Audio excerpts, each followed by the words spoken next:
முன்னணி இயக்குனர்களின் மெகா கூட்டணி. தல அஜித் நடிப்பில் வெளிவந்து மாபெரும் வெற்றி பெற்ற வாலி படத்தின் இயக்குனர் எஸ். சூர்யா.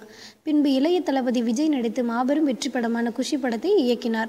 அதன் பின்பு நியூ, ஆ, இசை ஆகிய படங்களை இயக்கி தானே நடித்தார். தற்போது இயக்குனர் கார்த்திக் சுப்புராஜ் இயக்கத்தில் இறைவி படத்தில் நடித்து முடித்துள்ளார். இந்நிலையில் இயக்குனர் செல்வராகவன் இயக்கத்தில் எஸ். சூர்யா நடிக்க ஒப்பந்தமாகியுள்ளதாக தகவல் வந்துள்ளன. இப்படத்தை முன்னணி இயக்குனர் கௌதம் வாசுதேவ் மேனன் தயாரிக்க உள்ளதாகவும் தகவல் வந்துள்ளது. தற்போது தனுஷ் நடிக்கும் படத்தின் பணிகளில் பரபரப்பாக செல்வராகவன் இயங்கி வருகிறார் என்பது குறிப்பிடத்தக்கது.